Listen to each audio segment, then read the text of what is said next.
Assalamualaikum warahmatullahi wabarakatuh. Nama saya Raditya Akmal Jalal dari kelas AB 4605. Di video ini saya ingin menjelaskan isi dari buku Perencanaan Keuangan Sikapi Uangmu OJK.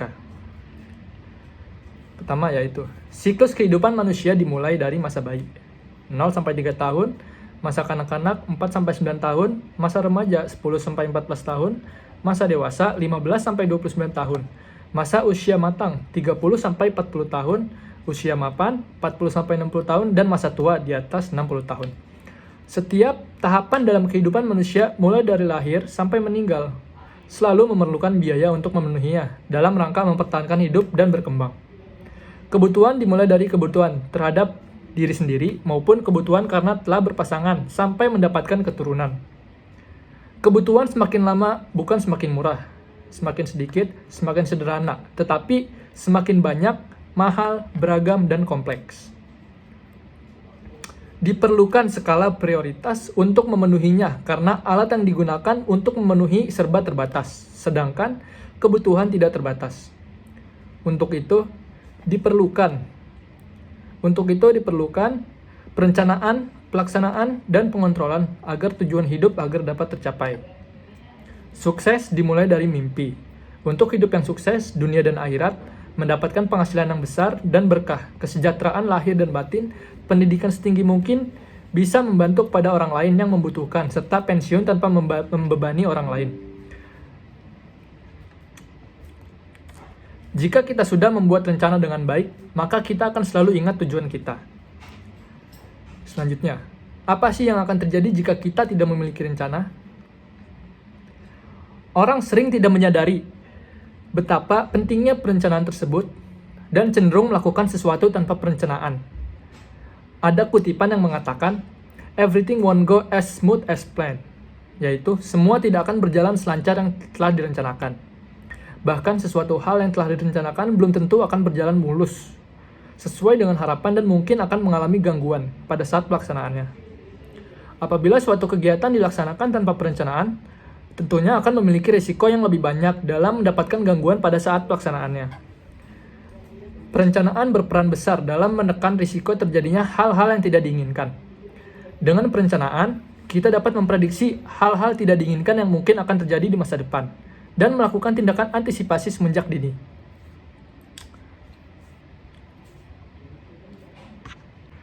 Kesimpulannya, baik kegiatan kecil maupun besar memerlukan perencanaan agar diketahui tujuan, cara mencapai, hambatan yang timbul, solusi pemecahannya, sehingga tujuan dapat tercapai. Untuk contoh pada mahasiswa, kebanyakan mahasiswa belum memikirkan mengenai pengelolaan keuangan, karena semata-mata mengandalkan uang dari orang tua, padahal meskipun sumber keuangan masih dari orang tua, mahasiswa sebaiknya mengelola keuangannya agar terbiasa membentuk gaya hidup yang menyesuaikan dengan kondisi keuangan yang ada demi pencapaian cita-cita di masa depan. Masa pendidikan di perguruan tinggi adalah masa mempersiapkan diri untuk memasuki dunia kemudian dan kehidupan dewasa. Oleh karena itu, penting sekali bagi mahasiswa untuk mulai belajar membentuk gaya hidup, pemikiran, dan karakter yang menunjang keberhasilan kehidupan dewasa. Termasuk kesuksesan secara keuangan, keberhasilan pengelolaan keuangan sebenarnya lebih banyak ditentukan oleh keberhasilan mengatur pengeluaran. Karena kekuatan kontrol kita terhadap pengeluaran adalah lebih besar dari daya kontrol kita terhadap penghasilan kita. Penghasilan bukan semata-mata ditentukan dari usaha kerja kita, karena banyak hal lain yang dapat memengaruhi hasil akhir dari penghasilan. Misalnya, ketika kita nanti melamar suatu pekerjaan, kita memang punya hak untuk mengajukan seberapa besar gaji kita. Namun, keputusan akhir mengenai berapa gaji kita ditentukan oleh banyak hal lain di luar kemampuan kontrol kita. Misalnya, market mekanisme dan kelaziman yang berlaku di dunia usaha dan standar penggajian di dalam perusahaan itu sendiri. Demikian juga halnya dengan keuangan mahasiswa. Pemasukan yang dari orang tua sudah ditetapkan sesuai dengan kemampuan keuangan orang tua kita yang juga sudah banyak dipengaruhi berbagai hal di luar kemampuan kita mengaturnya. Sedangkan penggunaan mahasiswa atas uang dari orang tua tersebut adalah sepenuhnya dalam kendali mahasiswa. Gaya hidup mahasiswa yang membuat kondisi keuangan selalu tidak mencukupi, godaan untuk menjadi konsumtif sangat kuat. Sebaiknya diutamakan kebutuhan daripada keinginan. Kemampuan intelektual dan taraf kedewasaan mahasiswa seharusnya mampu secara kritis memilah antara kebutuhan dan keinginan, serta kemudian mengambil keputusan yang bijak untuk memprioritaskan kebutuhan di atas keinginan. Selanjutnya yaitu, apa sih yang dimaksud dengan kebutuhan dan keinginan? Dalam bukunya tentang prinsip marketing, mendeskripsikan bahwa kebutuhan manusia adalah suatu keadaan yang ditimbulkan oleh rasa kekurangan terhadap suatu hal yang tidak dipenuhi akan menimbulkan deprivasi, yaitu kualitas. Hidup yang di bawah kewajaran, secara umum kebutuhan dasar manusia terdiri atas 1. Kebutuhan fisik yaitu makanan, pakaian, dan keamanan. Yang kedua, kebutuhan sosial yaitu memiliki seseorang dan kasih sayang. Dan yang ketiga yaitu kebutuhan individual, pengetahuan, dan kemampuan mengekspresikan diri. Ketika kebutuhan ini muncul, maka manusia akan mencari objek yang dapat memuaskan kebutuhan. Namun, jika hal itu tidak ditemukan, maka manusia akan berusaha mengurangi tingkat kebutuhannya dengan menggunakan apa yang ada dalam jangkauan kemampuannya. Di lain pihak, keinginan merupakan pengembangan kebutuhan yang dibentuk oleh lingkungan, budaya, dan pengalaman pribadi masing-masing individu. Semakin banyak manusia terpapar oleh informasi dan keragaman objek, maka makin banyak keinginan yang timbul. Manusia mempunyai kebutuhan yang sempit, yaitu kebutuhan dasarnya, namun memiliki keinginan yang tak terbatas. Para produsen tentu saja selalu berusaha menciptakan hal-hal baru yang membuat pilihan semakin beragam. Para marketer juga berlomba untuk membangun persepsi yang mengunjurkan tentang produk-produknya yang membangkitkan keinginan konsumen untuk membeli. Penetapan prioritas kebutuhan akan sangat membantu membangun kedisiplinan dalam mengambil setiap keputusan untuk pengeluaran. Memang tidak mudah, bahkan seringkali menimbulkan ketidaknyamanan. Apalagi jika konsekuensi dari kedisiplinan itu adalah dikucilkan oleh pergaulan dan oleh teman-teman yang menilai kita pelit dan gak gaul. Colin Dunbar, penulis buku Invest in Yourself, ketika kita memiliki keinginan yang kuat atas sesuatu, segala hal yang kita lakukan menuju mimpi tidak akan kita rasakan sebagai kerja keras, tetapi sebuah proses yang menyenangkan karena kita tahu apa yang akan kita dapatkan sebagai hasil dari upaya kita. Kita harus punya mimpi, dan mimpi ini akan memberikan kekuatan untuk kita perjuangkan dan melampaui pengorbanan yang dituntut oleh keadaan. Mahasiswa secara dewasa sewajarnya dapat mulai membangun kedisiplinan ini, yang akan membentuk gaya hidup dewasa selanjutnya. Pengorbanan ini nantinya dapat berubah pada kehidupan dewasa yang mampu mengelola keuangannya secara sehat sehingga tidak terjebak dalam kesulitan keuangan akibat utang dan gaya hidup konsumtif. Membiasakan diri untuk mengendalikan keinginan akan memberikan hasil kesejahteraan hidup keluarga yang mapan, yang dapat menyesuaikan diri dengan penghasilan yang diperoleh dari usaha dan pekerjaan yang wajar, terhindar dari kesulitan akibat biaya gaya hidup yang lebih besar dari penghasilan. Untuk langkah-langkah perencanaan keuangan dalam kehidupan modern ini, terdapat bagai tawaran dari berbagai industri di sekeliling kita yang membujuk untuk membeli produk-produknya. Di lain pihak, kita memiliki kemampuan keuangan yang bukan kemampuan tanpa batas. Oleh karena itu, kita diwajibkan untuk memiliki kebijakan dalam memilih produk sangat penting untuk dibeli yang tentu saja harus berdasarkan pada perencanaan pengeluaran uang. Perencanaan keuangan menurut Financial Planning Standards Board Indonesia adalah proses mencapai tujuan hidup seseorang melalui manajemen keuangan secara terintegrasi dan terencana. Perencanaan keuangan meliputi manajemen arus kas, perencanaan investasi, perencanaan pengelolaan risiko dan asuransi, perencanaan hari tua, perencanaan pajak, dan yang terakhir perencanaan distribusi kekayaan, hibah, dan waris. Perencanaan keuangan yang baik akan memberikan kebebasan finansial, yang berhasil mencapai tujuan-tujuan kehidupannya dan bebas dari kesulitan keuangan akibat utang. Tujuan keuangan itu bermacam-macam dan dalam jangka waktu yang berbeda-beda. Jangka waktunya yaitu terbagi menjadi 3. Yang pertama, jangka pendek, yaitu tujuan yang target pencapaiannya kurang dari 1 tahun. Yang kedua, jangka menengah, yang target waktunya antara 1 sampai 5 tahun. Dan yang terakhir, jangka panjang, yang target waktunya lebih dari 5 tahun. Dalam melaksanakan perencanaan keuangan, ada beberapa tahapan kegiatan yang harus dilakukan sebagai berikut, yaitu yang pertama, mendefinisikan tujuan keuangan yang akan dicapai. Yang kedua, memeriksa kondisi keuangan saat ini. Yang ketiga, mengumpulkan informasi data yang relevan. Yang keempat, membuat rencana keuangan, yaitu membuat rencana tentang apa saja yang harus dilakukan agar tujuan keuangan dapat tercapai. Yang kelima, melaksanakan rencana-rencana keuangan yang telah ditetapkan sebelumnya. Dan yang terakhir yaitu review perkembangan pencapaian target keuangan yang dilakukan secara periodik, apakah setahun sekali atau setiap bulan, disesuaikan dengan tujuan keuangan dan target waktu yang ingin dicapai. Pada perencanaan keuangan ada beberapa tahapan, yaitu yang pertama, penentuan tujuan keuangan. Yang kedua, memeriksa kondisi keuangan saat ini. Yang ketiga, mengumpulkan informasi data yang relevan.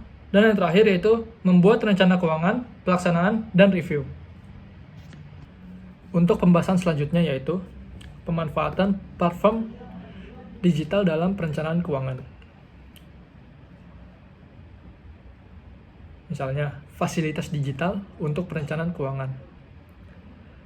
Di era digital ini, semua aktivitas dalam kehidupan manusia seolah ingin di-capture dalam media digital, tak terkecuali dalam hal perencanaan keuangan. Pada masa sekarang ini, banyak portal, aplikasi, maupun media sosial yang menyediakan bentuk digital untuk membuat perencanaan keuangan. Hal ini tentu sangat membantu, misalnya dalam membuat target keuangan secara periodik, untuk mencatat pengeluaran dan penghasilan, untuk membuat anggaran dan neraca kekayaan bersih. Ada fasilitas digital yang disediakan gratis, namun ada juga yang bayar.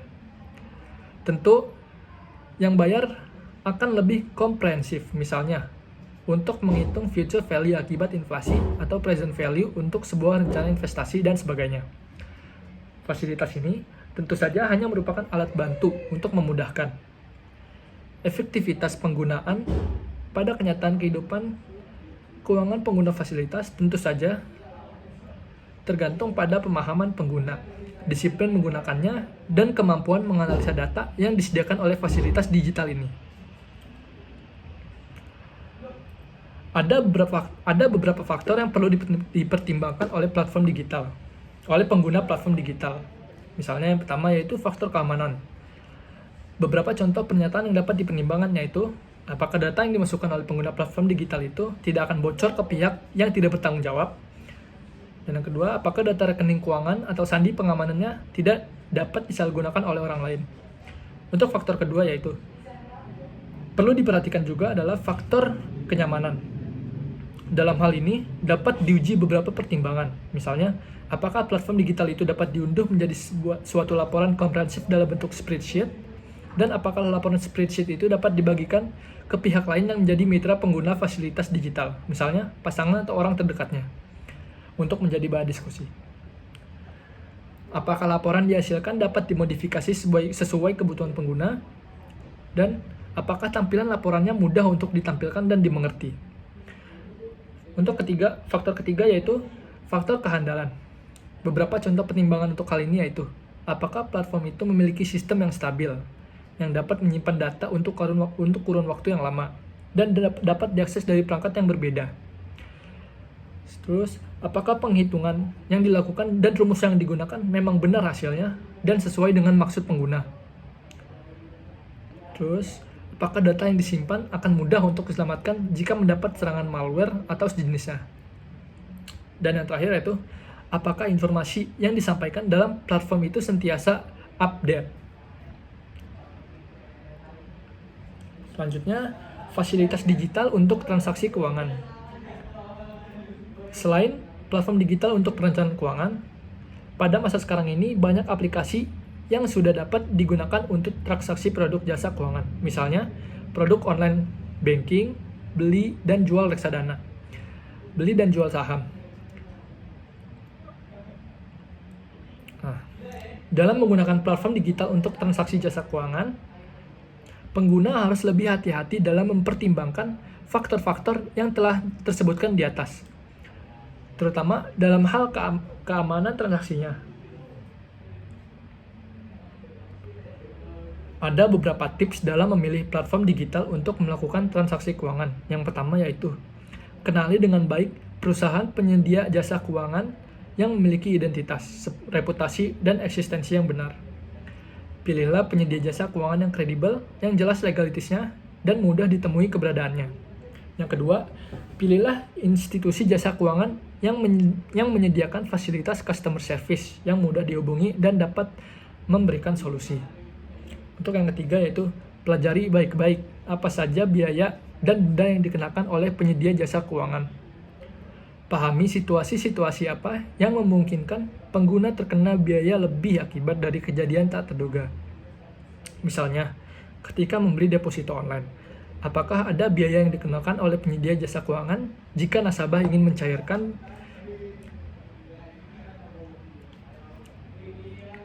dana deposito di luar waktu jatuh temponya karena ada hal mendesak atau karena gangguan jaringan internet? Pilihlah penyedia jasa keuangan yang memberikan layanan yang lebih fleksibel dengan biaya-biaya yang lebih efisien. Yang keempat, pahami dengan baik channel komunikasi yang tersedia antara penyedia jasa keuangan dengan pengguna jasa keuangan. Yang kelima, pilihlah perusahaan penyedia jasa keuangan yang memberikan media layanan konsumen yang mudah dihubungi dan cepat memberikan solusi ketika pengguna mengalami kesulitan atau masalah terkait transaksi misalnya ada nomor telepon atau alamat email customer care yang mudah dihubungi dan responsif. Untuk pembahasan berikutnya yaitu lembar kerja mandiri. Lembar kerja ini digunakan para pembaca untuk mendalami, menghayati, dan mengimplementasikan sehingga perencanaan keuangan tidak hanya teori, tapi juga dipraktikkan. Misalkan yang pertama yaitu, apakah yang terjadi jika seseorang tidak mempunyai rencana dalam hidupnya? Yang kedua, bagaimana akibatnya jika seseorang tidak mempunyai perencanaan keuangan dalam hidupnya? Yang ketiga, buatlah siklus kehidupan dan dalam tahap mana kamu berada, serta rencanakan apa yang kamu akan wujudkan. Yang keempat, mengapa kita lebih mementingkan mengontrol pengeluaran daripada penerimaan? Buatlah ilustrasi dalam kehidupan kita. Yang kelima, dalam kehidupan sehari-hari, kita lebih susah membedakan kebutuhan dan keinginan. Buatlah rincian dalam hidup apa yang termasuk kebutuhan dan keinginan. Yang keenam, buatlah tahap-tahap perencanaan keuangan secara rinci. Untuk yang ketujuh, dalam kerangka investasi dikenal dengan time value of money. Uraikan konsep tersebut. Contoh dalam kehidupan sehari-hari kita. Yang kedelapan, dalam berinvestasi, hal-hal apa saja yang harus diperhatikan. Sekian pembahasan buku Perencanaan Keuangan OJK. Saya Raditya Akmal Jalal. Terima kasih. Wassalamualaikum warahmatullahi wabarakatuh.